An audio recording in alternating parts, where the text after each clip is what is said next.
Awesome. Welcome to everyone. I'm just going to share my screen. Wonderful. So just wanted to give a very warm welcome to all of you tonight. My name is Julia, and I am the chair of the steering committee for the CBS Community Garden, as well as the treasurer. Tonight, we are going to be covering the history of the garden initiative. We're going to be sharing an overview of each garden within that initiative. We will provide an overview of some of the community activities to date. We'll share with you our goals for 2022, as well as the tasks that we anticipate. So I'm sure there'll be a growing list of tasks, but this is what we've identified so far. And then we're just hoping to break into two smaller groups to discuss some of those tasks. And in those breakout rooms, we'll have some more formal introductions. We'll each identify an area of focus, and we'll have a Q&A. And just on that note, we are hoping to save questions until we're in those rooms.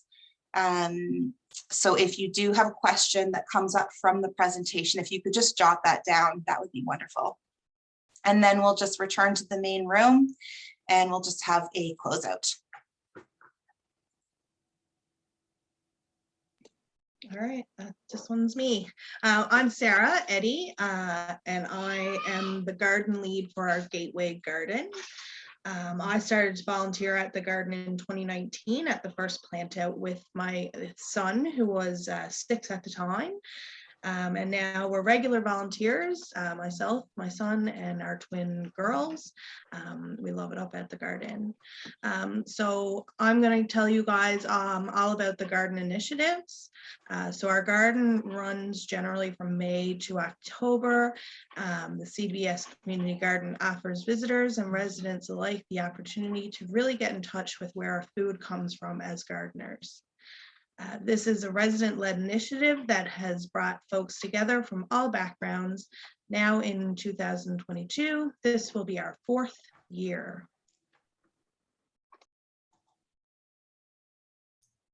Thank you, Sarah. My name is Stephen Pretty. I've been a volunteer. I'm vice chair of the committee and take a role on programming, community events, sponsorships, all kinds of pieces here and there. I've been with this from the start. Myself and my wife attended the first meeting to organize this, and I've been glad to volunteer and work at the garden ever since. It's one of the really great parts of our lives here in CBS, I have to say. I'm going to walk you through the history of what we've done over the last number of years very, very quickly. And we've got a great little timeline here to review it through. So in the spring of 2019, the town convened a town hall meeting, well attended. From that meeting, we formed a steering committee, representatives from each of the 4 wards, representing each of the areas of CBS. Decision at that point was made based on interest, available land, etc., to start with one centralized garden hub. Piece of land was identified late in the spring, early in summer, at Gateway. So the first question we often get at meetings is, where is that? So if you've been to the CBS Arena, if you park at the lower parking lot and look down over the bank, you will see our garden, the Gateway Garden. You can also access it by walking up the trail from Ned Nugent's. Very accessible, great spot. So in 2019, we started literally from an open land, not even with any proper fill in there. From there, leveled the ground, built boxes, hooked up water, planted some vegetables in very short order, and had our first growing season. Wildly successful, very popular, very pleased with the results there. As that year ended, we started to look towards the idea of community events and turning the garden into not just a garden, but an event space. So we held a harvest festival early in October of that year that was very well attended.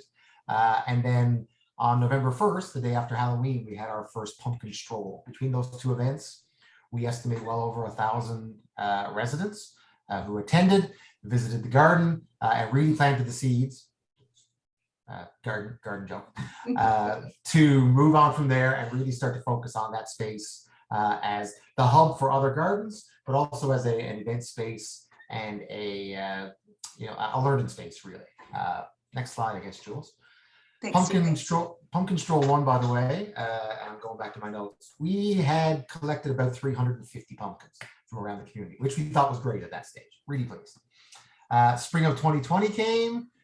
Nothing major happened except for a global pandemic, of course, which threw things up in the air. We quickly pivoted at that point to start doing online workshops around gardening to keep the momentum. At that point, really early in the year, we weren't sure how much on the ground gardening would be able to even happen. But we did quickly decide that was possible, moved, found a lot of interest in leased beds. So we moved to, for the first time in 2020, to designate some beds in that garden for leasees to grow their own vegetables. We also, at that point, decided to build fencing along the edge of the bank, and the heritage fence, which if you've been to the garden is one of the great features, was built at that stage. In the summer, we continued to do work on community programming, garden tours, etc. We built the stage with the help of the CBS Green team to start, really trying to work in a outdoor classroom into the garden. We also developed garden number 2 at Manuel's River, which was the first real community partnership we had with a major community organization in Manuel's River. And again, great project. It's in the other end of town. It meets some geographic needs there for folks who live on that end of things. Working together with Manuel's River and Rotary, a big part of what we did in summer of 2022. In the fall, COVID precautions, etc. Very difficult to do something like a harvest festival, but we did have a really great year of leasing engagement. We decided to go forward with the pumpkin stroll, largely because the pumpkins are a big part of our composting and fertilizing activity for the next year. And the pumpkins that come in at that event are all composted and used in the next gardening season. So we went ahead with the pumpkin stroll, hoping it would be as successful. It was more successful. We had somewhere in the range of 550 pumpkins coming from people around the community, and probably attendance higher still than it had been the year previously. Last year, an amazing year of growth at the garden. Continued with our community programming and garden tours. We planted our first fruit orchard with support through one of the many contests and grants that we've been lucky to secure over the last 3 years really. Our fairy garden was prepped and started. More engagement with our leasees. We had our first celebration of the summer solstice, with fire around our fire pit, and a great event that brings some people together. We had a volunteer appreciation event in the fall. Our pumpkin stroll exceeding expectations once again. Massive, massive crowds of people waiting to get in there. 786 pumpkins that came in, becoming a bit overwhelming, but very impressive nonetheless. When the garden has become more and more used as a venue for outside events, including our first wedding, which was very exciting. One of our committee members who's with us tonight married on the stage at the garden, and we were very pleased to help facilitate that. Manuel's River, their second garden, new garden, greenhouse put in place, great harvest happening there, food and everything being incorporated into programming at Manuel's River. They had their own small harvest celebration. And then finally, as we'll talk about on a later slide, we got ready and did work towards our third community garden, which will be our first neighborhood garden in the Ocean Glen neighborhood in the far eastern end of CBS. More details on that on a later slide again, but a big piece of it. So as you can see, each year we continue to do more and more. We advance, we grow not just the garden, but the broad initiative of programming, expansion, community events, everything we're all about. So that's a brief history. Thanks so much, Stephen. Back over to you, Sarah. Thanks. So I'm going to touch on our Gateway Garden. So as Stephen kind of touched on, it is our hub. It's where we host our bigger events. It's located in Calabrews, overlooking the Conception Bay, which is a beautiful, beautiful scene when you're working away up there, and the Ned Nugent's Park. It's connected by a series of accessible trails. This garden features 36 beds. Some of them are leased, which people pay a small fee for that.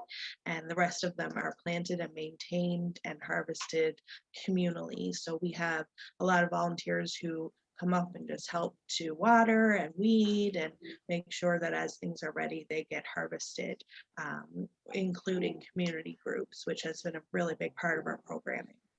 An accessible outdoor classroom and stage, small fruit tree orchard, apples. Right now we have one apple grow this year. That was our success story. Beautiful heritage fence, our picnic tables, a fire pit, which was newly set up there this spring by the green team. Flower beds, berry bushes are just some of the things that are available at the Gateway Garden. Thanks, Sarah. Over to you, Victoria. Hi, I'm Victoria. I am the volunteer coordinator, as well as taking on some of our social media programs. So the Manuels River Garden, it's the second garden. It's actually located at the Manuels River Center. So like you drive up the CBS highway and you see it right there. It's a great learning garden because you can literally just walk up and kind of tour it if you're going and you're seeing the Manuels River Center. And it's a great way to learn about growing in a greenhouse and just having small beds as well. And there's a free little library located there as well. Right off the trail too. So Awesome. Thanks, Victoria. Yeah. This is you too, I believe. Yes. So we also have our brand new Ocean Glen neighborhood garden that is located in Topsail. So in 2020, we did get funding available to start a new neighborhood garden. And so when that happened, our committee was able to put forth a request for proposal and received application from the neighborhood Glen or Ocean Glen to build this in Chamberlain's, and it should be done this spring. And it's just off of Fowler's Road, actually. Awesome. Thanks, Victoria. You're welcome. Darcy, this is over to you. Hi there, my name is Darcy Hillier. I'm just under a year as a volunteer with the garden now. I joined last year. I didn't realize how much stuff was going on at the garden when I joined, but I'm having great fun and learning lots of things. I've just recently taken over the role of program coordinator, program and events. So I'm going to be helping to handle a lot of the programming events and special things that we do up at the garden this year. So the garden is known for two free community festivals that we do each year, the Harvest Festival and the Pumpkin Stroll. Both of these are held at the Gateway Garden in the fall, and they're entirely volunteer-led and organized. Throughout the summer and the fall, community groups like Scouts, Guides, Youth Advisory Council, Interact Club, and others, they're all able to visit the garden. They join in for activities and tours, and that's all volunteer-led as well. And we have a foundation of the garden initiative and skill sharing. So beyond all the in-person learning that goes on at the garden, mostly through trial and error, we also host free public workshops, virtual and in person. And a lot of this was done, especially during the COVID times when people just wanted to learn a little bit. They were trying out their own gardens and a lot of backyard gardening going on. So it was really essential to get some of that free skills out there for people to watch. We always welcome ideas and new facilitators to help host these sessions. So if you happen to be one of them or know somebody that can do that, we're always happy to hear about it. Thanks. Thanks so much, Darcy. Kim, over to you. Hi, I'm Kim, and I'm the secretary of the steering committee. I've been with the committee since the very beginning, and I've had the role of secretary since the very beginning. I just want to talk a little bit about the goals we have for the 2022 season. In addition to all of the regular garden activities, such as the preparation and maintenance of beds, we have some pretty big plans for the garden this year, such as the expansion of the orchard, the addition of some more berry bushes, and the completion of the fairy garden. And of course, we want to promote Gateway as an accessible event space, and we want to continue to offer the the opportunities for community engagement such as workshops, garden tours, and special events like the Harvest Fest and the Pumpkin Stroll, which is probably our most well-known event and well-attended event that we host. But as in previous years, we need volunteers to make this happen. So I'm so happy that you've joined us here this evening. Thank you so much for showing an interest. And I hope that you will join us in making this year's season a successful one. Thanks so much, Kim. Just a couple shots from different events over the last few years. And just to reiterate that this, I know a lot of you have already been involved, which is amazing. We thank you. And yeah, just to reiterate that this is very much a resident-led initiative. I know I had a very brief intro there, but I just wanted to add that as the chair, I'm also the point of contact for the other garden locations, as well as the point of contact for the town of CBS, which has been an amazing support to us. So I just want to give them also a shout out. So, sorry, this picture is a little bit grainy. I just swapped it out. Hopefully you can all read it. So I just wanted to, we decided to break down some of the garden tasks into 4 different categories. And I'm just going to give a bit of an overview of them. But what I want to mention that our hope after reviewing this slide, this is our last slide of our presentation. So it definitely identifies all the tasks at hand. So our hope at the end of this presentation is to choose whether you really want to kind of focus your energy on those 2 left columns or the 2 right columns. So we basically on the left, we have like more niche skill sets. There's quite a broad variety of skills in there. Or we also have garden and general labor. And then we have promotion and we have programs and events. So programs and events as well as promotion, those are going to be in a separate breakout room with Darcy, Stephen, and Victoria. And then in the main room, if you're interested in any of those, that will be with Sarah, Kim, and myself. So I'll just give a quick little run through of some of the areas of focus. And of course, if you would like to put energy in, in more than one of these categories, that's of course welcomed. So within niche, we have some carpentry skills. We have excavator operation, which is mostly to dig holes for trees. A big goal of ours over the last couple of years has been to just plant as many trees as possible, fruit and non-fruit. We have 2 sheds to move, so that is definitely involving some labor. We're looking for a new treasurer or someone to keep the books if you happen, and also with any of these skills, if you happen to know of someone that might be able to support, maybe just make a little note to yourself. We're definitely looking for a few more folks to sit on the steering committee. In garden and general labor, we are looking for folks to support with developing a planting plan. Some of that we already have started, of course, but always welcoming extra expertise. Looking for support planting transplants and seeds, amending beds, weekly watering and weeding, garden audits, if you do happen to have gardening expertise, plant berry bushes, turn compost, an extension of our orchard.